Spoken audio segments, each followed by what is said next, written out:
Number 1. Ori. While it's quite normal to see tons of idols giving up halfway in the fierce competition of the entertainment industry, Baek Ji-hyun, who also went as Ori for her stage name, is one among rarest cases of K-pop that managed to draw lots of attention, though it wasn't for any good reasons, but still disappeared mysteriously after that. So can you guess why I said she had all the eyes in the room but not for any good reasons? If you haven't been a K-pop fan since Gen 1 or 2, there's high chances that you wouldn't know how Ori used to be super well known for being the artist with the worst debut of K-pop. However, you can still find a lot of information about her debut with It's Snowing, because on YouTube, 2 videos dedicated only to describing her legendary worst debut, as titled by the poster of this video, received up to 987,000 and 209,000 views respectively.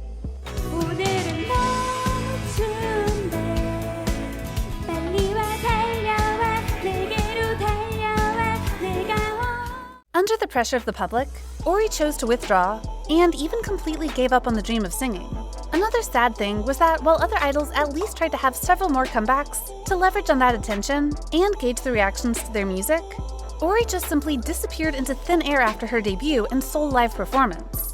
Debuting in 2009, her poor performance could be attributed a lot to anxiety, because honestly, she was just 14, had to perform at one of the most viewed music shows of South Korea, Music Bank, and even had to promote at the same time as many monster names like SHINee, IU, and Kara. However, considering how K-nets have always been quite aggressive with those who don't meet the bars they hold up high, Ori apparently had to receive the amount of bricks that were enough for her to build a whole darn castle. The worst thing was that besides being called out for having a shaky and out-of-breath vocal, Ori was also shamed for her visuals and body. Also, for the fact that she ticked no boxes of a standard idol, yet could not only debut, but also got a ticket to sing at a big show like Music Bank, many people started to question whether she had used money for a backdoor entrance.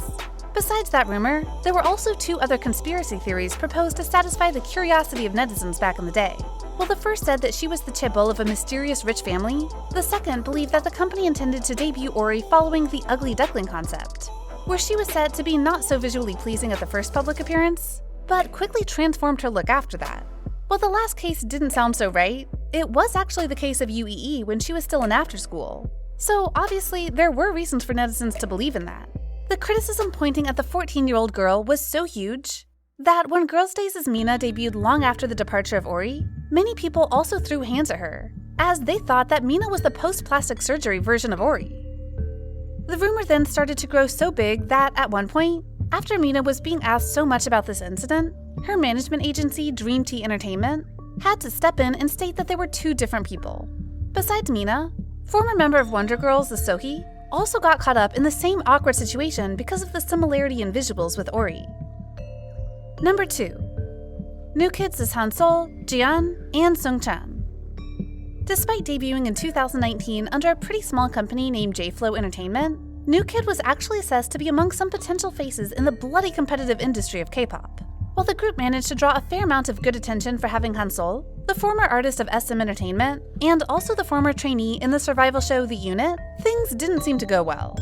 Around July 2020, doubts from fans started to build up after New Kid had up to 3 members silently go under the radar: Hansol, Jian, and Sungchan, and only 4 out of 7 members showed up on Twitter in the group's YouTube. Not only that, fans also noticed how the company even tried to repost some old pictures of Hansol on Instagram since January 2020 to pretend that he was still there and actively update his status. Since there were no official statements about these 3 missing members, fans started to trend the hashtag NewKidDare7 on Twitter to ask for information about them. And eventually, through the group's fan cafe, which was only accessible to Korean fans, J-Flow Entertainment released an announcement saying that some members were hospitalized for medical treatment due to health issues.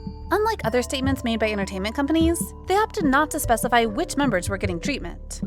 Up to here, you may wonder, why are the New Kid members on this list despite the company having already clarified the reasons for their disappearance, right? Well, because things are not always as simple as they seem, and so is the case of New Kid. Since the time news about these 3 disappearing members started to blow up online, more than a year has passed and still nothing about them was heard. The fishier thing about this story is that even when the official Instagram account of New Kid congratulated Sungchan on his latest birthday, and the YouTube channel still had that cover of all 7 members, no other things about them were updated. For the performance video of Left Hand, where New Kid appeared as OT7 6 months ago, Some also pointed out that this was just another old video posted to do nothing more than reassure fans and possibly keep them from leaving the fandom. Number 3. Cha YOONJI. Debuting in 2017, Cha YOONJI, who also went as I as her stage name, soon went under the radar after releasing the sole EP called I Wish, though she was dubbed as the second BoA. While after that, the public still saw YOONJI at the unit, she unfortunately couldn't maintain the good performance for long, and also left the show due to health issues. So, do you wonder why an artist from a medium company like that could be compared to a one-of-a-kind star like BoA? Well, the story first started with how she was introduced as the sister of B1A4 member Baro, and started to gain some reputation.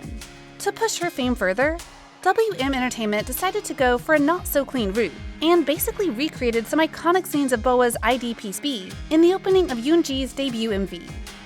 As you can see, there's no way this is a mere coincidence. Of course, by aiming high and using BoA to create a sense that, look at YOONJI, she's the second BoA, WM Entertainment got the public fussy over this hype. And while the reactions weren't so positive, YOONJI had all eyes on her as planned. However, the problem was that while BoA rode to the top of Asia pop music world on the back of catchy dance tracks, I Wish was a song that wasn't anywhere near as interesting. In fact, that was quite odd, because though WM Entertainment was great at giving lively, danceable tracks to Oh My Girl, and they're clearly spending a lot to hype Cha YOONJI up as BoA, the company somehow just handed her a sparse mid-tempo that would fit more with an indie electronic artist than a dance pop diva.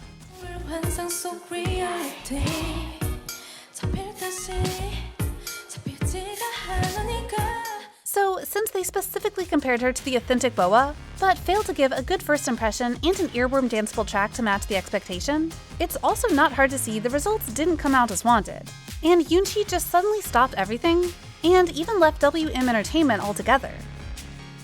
So, of the idols on this list, which is the one you think deserved better, and could have had a brighter route had they stuck to the industry for some more time?